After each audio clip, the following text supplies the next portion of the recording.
उस वैद्य की विद्या पे तरस आता है, भूखे लोगों को जो सेहत की दवा देता है। यह है प्रधानमंत्री फसल बीमा योजना की गाइडलाइन जो राजस्थान सरकार ने अधिसूचना के रूप में जारी की है, उसके ऊपर चर्चा करने का आज हमारा जो खास मकसद था, उसको लेकर आप तमाम साथियों के बीच में हाजिर हुआ हूं। सभी साथियों का स्वागत है। साथियों, खरीफ 2023 की फसल बीमा के लिए राजस्थान सरकार की तरफ से अधिसूचना जारी होने में काफी समय लग रहा था, जिसको लेकर के लोगों में तरह तरह की चिंताएं थी। टेलीफोन भी कर रहे थे, बैंकर्स भी चिंतित थे कि आखिर इतना काम कब तक हो पाएगा। और 21 तारीख को जैसे ही गाइडलाइन जारी हुई, उसके बाद में हमारे साथी जिन्होंने केसीसी का लेन देन कर दिया, कोऑपरेटिव में ऋण का लेन देन कर दिया या नहीं किया, जो करने वाले हैं, वो सब चिंतित थे कि तारीख बढ़ेगी क्या वास्ता है। आप मतलब ये इस तरीके की जो काम शुरू ही नहीं हुआ, शुरू होने के बाद में देखा जाएगा कि उसके लिए कितना काम बाकी रह गया, उस काम को पूरा करने के लिए कितने और समय की आवश्यकता है। उसके बाद में ये सारी चीजें तय होती हैं, किसान संगठनों की तरफ से भी होती है, बैंकर्स की तरफ से भी होती है। तो जो पोर्टल 21 तारीख को अधिसूचना जारी हुई और सोमवार से आज से पोर्टल शुरू होना था। आज मैं मीटिंग में व्यस्त था, इसलिए जानकारी कर नहीं पाया कि वो पोर्टल शुरू हुआ या नहीं हुआ। सीएचसी सेंटर और बैंकर से वो कंफर्म कर लेंगे। जिन किसानों ने अपना लेन देन कर दिया है, उनकी तरफ से अगर बुआई प्रमाण पत्र या स्व घोषणा पत्र नहीं दिया गया है, तो वो अपनी बैंकों से आराम से, एक साथ ही नहीं, कल ही नहीं, सारे कल ही जाकर के भीड़ करने की आवश्यकता नहीं है। अपनी सुविधा अनुसार आप जाकर के वहां बैंक के मैनेजर से या केसीसी का काम देखने वाले कर्मचारी से आप मिलकर के तसल्ली कर सकते हैं। आपको कतई कोई जल्दबाजी करने की जरूरत नहीं है। 31 तारीख जो लास्ट है, कई बैंकर्स भी फोन कर रहे थे कि हमें समय बहुत कम दिया हुआ है, आप इसके ऊपर बात करें। तो उन साथियों के लिए भी, बैंक कर्मचारी एम्प्लॉइयों के लिए भी कहना चाहूंगा कि 31 जुलाई तक का समय है किसान के लिए, वो अपने ऋण का लेन देन करे और अपना बुआई प्रमाण पत्र भर के दे। उसके बाद में आपको पोर्टल पे अपलोड करने के लिए 15 अगस्त का समय इसमें दिया हुआ है। 15 दिन का एक्सेस समय बैंक के पास रहेगा, लेकिन सीएचसी सेंटर के लिए ये रहेगा या नहीं रहेगा, ये 31 जो गैर-ऋणी किसान है उनके लिए 31 जुलाई ही आप मान करके चले। आपके लिए 15 अगस्त तक का समय नहीं है, इसलिए कतई चिंतित होने की आवश्यकता नहीं है। दूसरी, मैंने जो शेयर जो पढ़ा था, वो वैद्य राजस्थान सरकार में बैठते हैं। इन्होंने 21 तारीख को अधिसूचना जारी करके, जब पोर्टल शुरू ही नहीं हुआ, ये कहा कि 24 तारीख से 27 तारीख के बीच में आप अपनी फसल जो आपने बैंक में अगर गलत रूप से प्रीमियम काट लिया और आपने काश्त कोई दूसरी फसल की हुई है, तो आप उसका जाकर के सकते हैं। आखिर इतने लेट अधिसूचना जारी करने का, अगर लेट हो भी गई किन्हीं कारणों से, तो आपको समय इसमें 5 दिन का, 7 दिन का आपने कॉपी पेस्ट किया है लगभग। कुछ एक प्रावधान जो है वो नए शामिल किए हैं, उसमें कुछ सकारात्मक भी हैं किसान के लिए। खास तौर पे मैं चूरू जिले की अगर जब बात करूंगा उसमें चर्चा करूंगा। कुछ नीतिगत मसलों के ऊपर हमारे किसान आंदोलन की बहुत बड़ी जीत हुई है, सरकार ने इस अधिसूचना में शामिल किया है, वो धन्यवाद के पात्र हैं। लेकिन बाकी आपने सारी कॉपी पेस्ट किया है, तो थोड़ा इसको देख लेते, लोगों की सहूलियत रहती, लोगों के फसल में संशोधन करवाने में सहूलियत रहती, लेकिन वो काम नहीं कर पाए। इन्होंने सबसे बड़ा जो सुधार किया है वो बीमा कंपनियों के पक्ष में है। 130% रिस्क कवर का जो शेयर चला जाएगा, तब स्टेट गवर्नमेंट और सेंट्रल गवर्नमेंट बीमा कंपनियों को अनुदान के रूप में पैकेज देगी। मतलब अब कोई फसल खराबे का, बहुत ज्यादा खराबे का कोई लोड भी आ जाता है, तो उसके लिए बीमा कंपनियों को वहन करने की आवश्यकता नहीं है, सरकारें उसके लिए पैकेज देगी। ये टेक्निकल इश्यू है, इसको फिर कभी हम समझ लेंगे। अभी ई मित्र की साइट नहीं चल रही है, वेद प्रकाश भाकर ये कह रहे हैं। चलो, इस संबंध में कल हम जिला प्रशासन से बात करेंगे। वेद प्रकाश जी, आप निश्चित रहें, ये शुरू करवाएंगे हम। और फिर भी अगर कुछ किसानों के कुछ CHC वालों के कुछ काम पेंडिंग रह जाते हैं तो ये तारीख भी बढ़वाएंगे।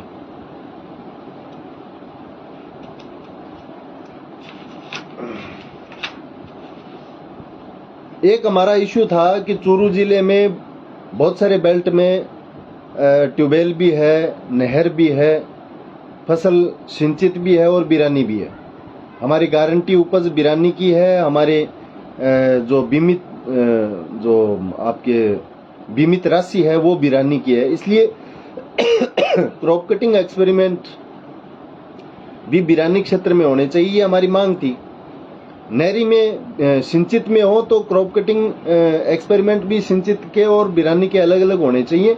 उसके साथ साथ गारंटी उपज भी अलग अलग जारी होनी चाहिए और बीमित राशि भी सिंचित की और असिंचित की अलग जारी होनी चाहिए। ये हमारी मांग पत्र में, हमारा जो 22 सूत्री मांग पत्र है, इसमें एक हमारी ये भी मांग थी। इस मांग को स्वीकार करके सरकार ने पहली बार अधिसूचना में 11 नंबर बिंदु के ऊपर जो परिशिष्ट 3 की सूची संलग्न होने का कहा है, उसमें चूरू जिले को असिंचित में शामिल किया है। अधिसूचना में शामिल हो गया, लेकिन इसको फील्ड में हम जब लागू कराएंगे तब हमें बहुत सारी चीजों से जूझना पड़ेगा। इसके लिए जरूरत है कि आप गांव-गांव में किसानों का संगठन तैयार करें, किसान सभा के कमेटियों का निर्माण करें। अगली बार जब क्रॉप कटिंग एक्सपेरिमेंट होंगे, अगर वो सिंचित क्षेत्र में होते हैं, तब हमें ये अधिसूचना की मदद लेकर के प्रशासन को, कृषि विभाग को, रेवेन्यू को ये कहना पड़ेगा कि जब चूरू जिले में नियम ही बिरानी का है तो आप सिंचित में क्रॉप कटिंग नहीं कर सकते, आपको बिरानी में भी उसको बिरानी में भी आपको क्रॉप कटिंग करनी होगी। साथियों, आपके जो सवाल हैं वो आप कमेंट में लिखते रहें, मैं उनका जवाब लिख करके वैसे दे दूंगा। क्योंकि अभी जो चर्चा कर रहे हैं, आप तो पूछ रहे हो पैसा कब आएगा, घोषणा हुई थी, घोषणा कब हुई थी, किस पैसे का आप जिक्र कर रहे हो, ये चीजें कमेंट में बता दूंगा। अभी जो चर्चा है वो खरीफ का प्रीमियम कटना है, उसके ऊपर हम चर्चा कर रहे हैं। इसके बाद में हमारी एक बहुत बड़ी मांग थी कि हमारे यहाँ पर पहले सिर्फ चूरू जिले में मूंग, मोठ, ग्वार, बाजरी की ही बुआई होती थी। उसके बाद में कुछ फसलों में, कुछ तहसीलों में चौड़ा फसल भी शामिल थी। तो इसमें महत्वपूर्ण हमारी जो मांग थी वो थी कि जो सरदारसर और बानीपुरा का रतनगढ़ का बेल्ट है, वहां पर ट्यूबवेल बेल्ट, ट्यूबवेल से सिंचाई होती है, वो लंबा एक सिंचित बेल्ट वहां क्रिएट हुआ है। वहां पे नरमा, कपास की खेती होती है, उसको भी फसल बीमा में शामिल किया जाए। हमारे तारानगर क्षेत्र में मूंगफली जो महत्वपूर्ण फसल है खरीफ में, उसकी बुआई होती है, उसको बीमित फसल के रूप में शामिल करने की हमारी मांग थी, जिसको राजस्थान सरकार ने मान लिया है और शामिल कर लिया है। मैं बानीपुरा क्षेत्र में जो बीमित फसलें हैं वो फसलें हैं कपास, मूंग, मूंगफली, ग्वार, मोठ, बाजरा और तिल। इसमें पटवार हल्के स्तर पे क्रॉप कटिंग एक्सपेरिमेंट करने के लिए मूंगफली पहले से थी, कपास को भी शामिल कर लिया है। इसलिए जिन साथियों ने कपास काश्त किया हुआ है, कपास की खेती की हुई है, वो अपनी बैंक में जाकर के अपनी कपास का प्रीमियम कटा सकता है। उसी तरीके से तारानगर में हमारी मांग थी कि मूंगफली को शामिल किया जाए, तो मूंगफली को बीमित फसल के रूप में शामिल कर लिया है और इसकी क्रॉप कटिंग है वो भी पटवार स्तर पे होगी, न कि तहसील स्तर पे। हमारी ये मांग थी कि पटवार हल्के के स्तर पे क्रॉप कटिंग होनी चाहिए। जैसे सिद्धमुख में हमारे कुछ साथियों के फोन आ रहे थे, क्या हमारे यहाँ पे मोठ की बीमा नहीं होगी?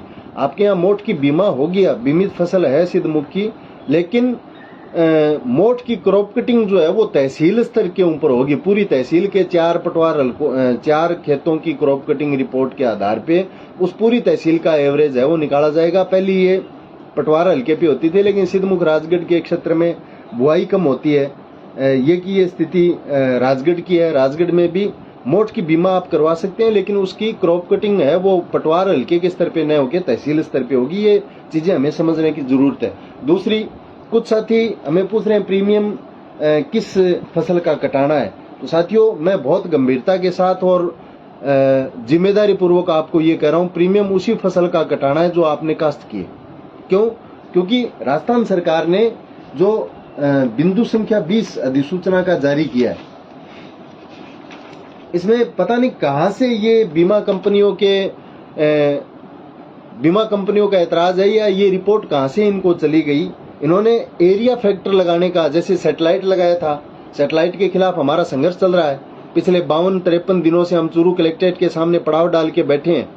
हालांकि उस पड़ाव में लगभग मैंने जो अभी बताया ये नीतिगत मसले थे, इनको राजस्थान सरकार ने मान लिया और उसके बाद में करीब 2022 की आपत्तियां थी वो सरकार ने, जिला प्रशासन ने खारिज कर दिया है।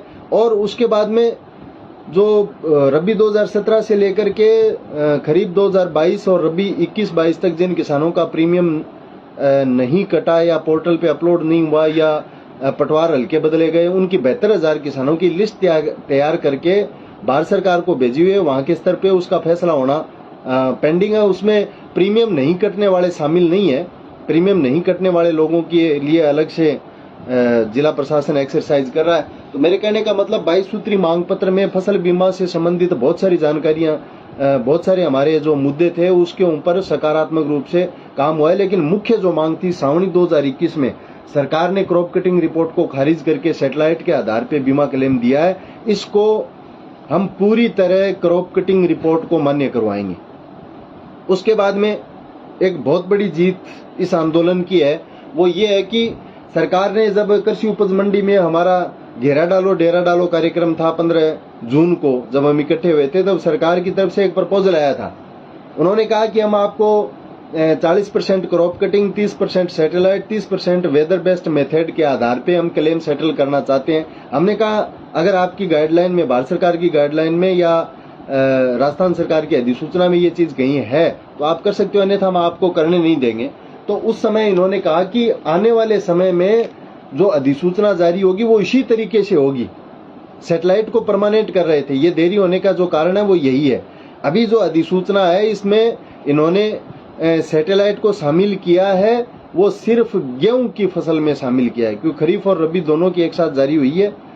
गेहूं की फसल को इन्होंने शामिल किया है और उसमें 30% सैटेलाइट का कहा है, बाकी 70% क्रॉप कटिंग। मतलब दो पहलवान जब लड़ते हैं तो एक चित भी हो जाएगा तो वो टांग ऊपर करके कहेगा कि देखो मेरी टांग फिर भी ऊपर है। तो इस तरीके की रसाकसी कहीं न कहीं अपनी बात को रखने के लिए इन्होंने ये किया है। तो इसमें 20 नंबर बिंदु में इन्होंने ये कहा है कि बीमित क्षेत्र से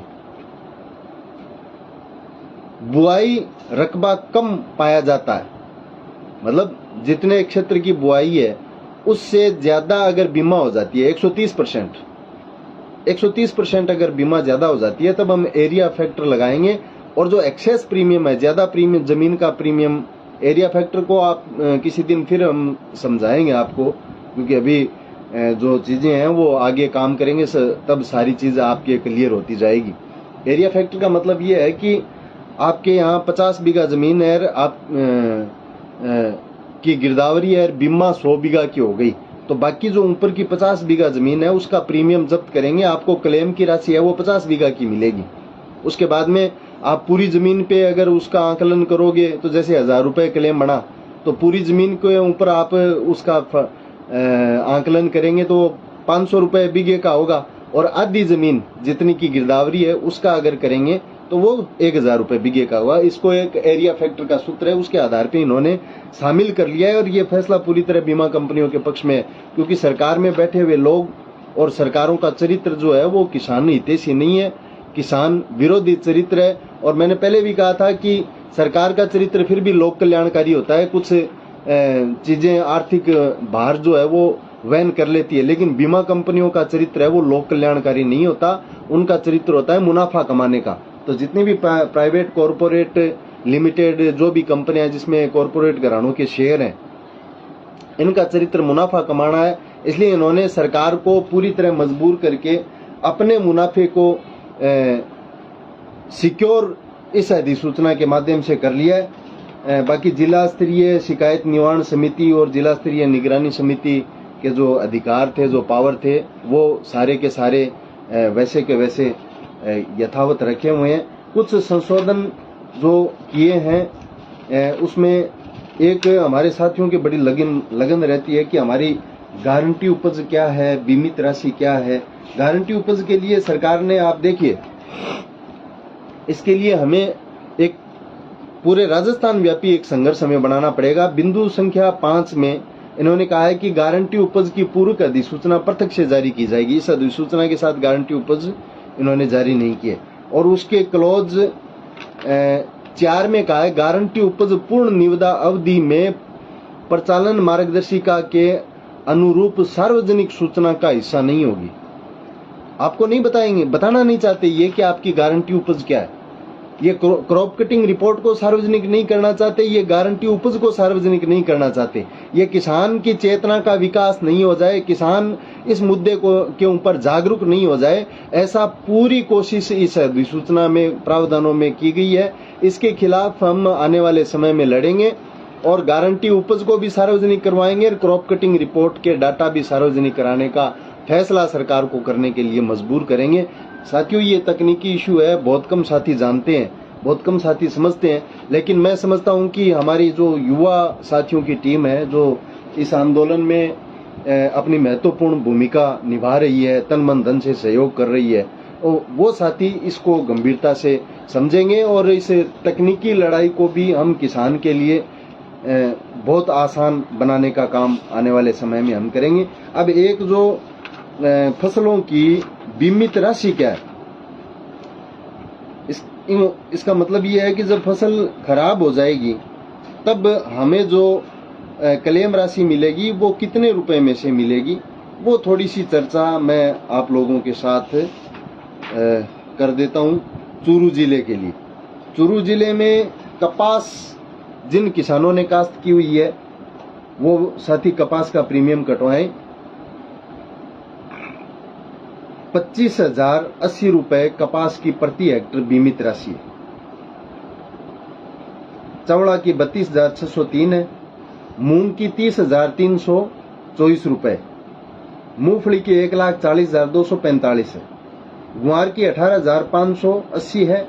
मोठ की 16,331 है। बाजरे की 13,765 है। इसका मतलब ये है कि गारंटी उपज प्रत्येक फसल की हमारे जिले की बढ़ करके आई है। गारंटी उपज तय करने का एक फार्मूला है, बीमित राशि तय करने का एक फार्मूला है। गारंटी उपज पिछले 7 साल में 72 5 साल का औसत निकाला जाएगा, उसका जो उपज आएगी वो गारंटी उपज मानी जाएगी। और बीमित राशि निकालने का न्यूनतम समर्थन मूल्य और बाजार भाव के साथ गुणा भाग करने का एक फार्मूला है, उसके आधार पे ये तय होती है। इसमें किसी तरीके की बदमाशी की हम शंका नहीं कर सकते, ये पारदर्शी और तकनीकी वैज्ञानिक तरीके से इसको किया जाता है। उसके बाद में रबी फसल में जो हमारे जिले की बीमित फसल है, इसमें जो बीमित राशि है वो 42,912 रुपए प्रति हेक्टर है। चना पिछली बार 11,672 रुपए था, इस बार इसकी भी बढ़ करके 26,004 रुपए बीमित राशि है। जीरा 74,223 राशि है। इसबगोल 59,097 रुपए। मेथी 64,502 है। सरसों 63,264 है। तारामीरा 34,053 है। गेहूं 48,476 रुपए है। 76 रुपए ये है चूरू जिले के लिए। उसके बाद में रबी फसल में हमारी मांग के अनुसार किन किन फसलों को बीमित फसल के रूप में शामिल किया गया है, इसके ऊपर अपन और थोड़ी चर्चा कर लेते हैं।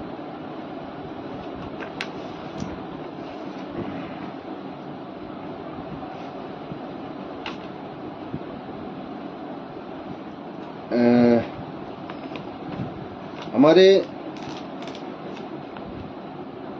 तारानगर में हमारी मांग थी कि यहाँ नहरी बेल्ट में सरसों की व्यापक स्तर पे बुआई होती है, इसलिए क्रॉप कटिंग रिपोर्ट भी पटवार हल्के के स्तर पे हो। तो इस मांग को हमारी स्वीकार नहीं किया गया, क्योंकि पूरी तहसील का और तहसील के पटवार हल्कों की जब तक हम गिरदावरी नहीं करवाएंगे, मेरी बात को आप समझे, फसलें शामिल कैसे होगी। आप बुआई करते हो, इससे फसलें शामिल नहीं होगी। आप जिस फसल की बुआई करते हो इसकी गिरदावरी भी आपको करवानी पड़ेगी। तो सरसों की बजाय इन्होंने तारामीरा को शामिल किया है, क्योंकि पिछले 3 साल में जो नवंबर के बाद अक्टूबर के बाद महीने के बाद नवंबर लास्ट में जो बरसात हुई, कई बार दिसंबर के फर्स्ट वीक में जब बरसात हुई तब व्यापक स्तर पे तारामीरा की बुआई लोगों ने की थी, तो उसको वो गिरदावरी में आ गया तारामीरा। इसलिए तारामीरे को पटवार हल्के के स्तर पे क्रॉप कटिंग रिपोर्ट में शामिल कर लिया गया है। सरसों को शामिल कराने के लिए हमें अब जब हम काश्त करेंगे तब उसकी गिरदावरी करवानी पड़ेगी।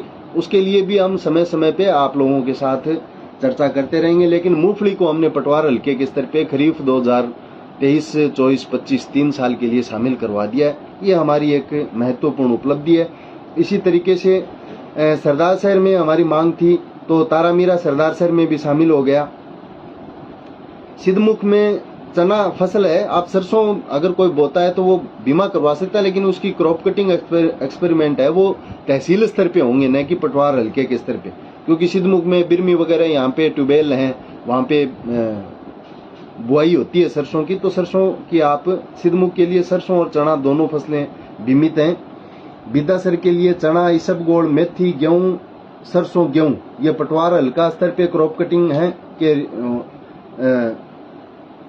के अधिसूचित फसलें हैं, और तहसील स्तर पर जौ, जीरा और तारामीरा है। बानीपुरा के लिए चना, सरसों, तारामीरा और गेहूं। तारामीरा को अभी शामिल किया गया, सरसों पहले से शामिल था, चना और गेहूं को अब शामिल किया गया। जौ, इसबगोल, मेथी ये भी बीमित फसलें हैं, लेकिन क्रॉप कटिंग तहसील स्तर पे होगी। चूरू में चना, सरसों, गेहूं तीनों पटवार हल्के स्तर पे क्रॉप कटिंग एक्सपेरिमेंट यहाँ होंगे। जौ और तारामीरा तहसील स्तर पे होंगे। राजगढ़ में चना, सरसों, गेहूं तीनों शामिल हैं, जौ और तारामीरा शामिल नहीं है। रतनगढ़ में जौ, चना, सरसों, गेहूं पटवार हल्के स्तर पे शामिल है। इसबगोल, मेथी और तारामीरा तहसील स्तर पे शामिल है। सरदार शहर में चना, सरसों, तारामीरा, गेहूं पटवार स्तर पे शामिल है। जौ, इसबगोल और मेथी तहसील स्तर पे शामिल है। सिद्धमुख में चना फसल है वो उसकी क्रॉप कटिंग पटवार हल्के स्तर पे होगी, सरसों की तहसील स्तर पे। सुजानगढ़ चना और सरसों पटवार हल्के के स्तर पे है, और इसबगोल, मेथी, तारामीरा, गेहूं तहसील के स्तर पे। इसी तरह तारानगर में चना बीमित फसल पहले से पटवार हल्के स्तर पे थे, तारामीरा को अभी शामिल कर लिया है। सरसों और गेहूं बीमित फसल है, लेकिन क्रॉप कटिंग एक्सपेरिमेंट उनके तहसील स्तर पे होंगे। तो आने वाले समय में गेहूं को भी हम पटवार हल्के स्तर पे लेके आएंगे और सरसों को भी लेके आएंगे। इसके लिए खास बात वही है कि अगर आपने काश्त की है तो उसकी गिरदावरी करवाएं, प्रीमियम कटाएं। आप अपने जिस फसल को आपने काश्त किया है उसी फसल का प्रीमियम कटाएं और उसी फसल की गिरदावरी आप करवाएं। यह अनुपात बराबर चलेगा, तभी बीमा कंपनियों की बहानेबाजियां हैं वो खत्म होगी। अन्यथा हम इसमें साल दर साल जो चूक करते आ रहे हैं वो चूक अब अगर होगी, जब एरिया फैक्टर को शामिल कर लिया है तो बीमा कंपनियों को बहानेबाजी करने का मौका मिलेगा। उनकी बहानेबाजी खत्म करने के लिए ये सारी जानकारी मैंने आप लोगों के सामने शेयर की है, और इस कमेंट में आप अपनी बातें लिखें। मैं जैसे जैसे समय मिलेगा आपको आपकी जिज्ञासा के अनुसार जवाब देने की पूरी कोशिश करूंगा। सभी साथियों को धन्यवाद, नमस्कार, राम राम।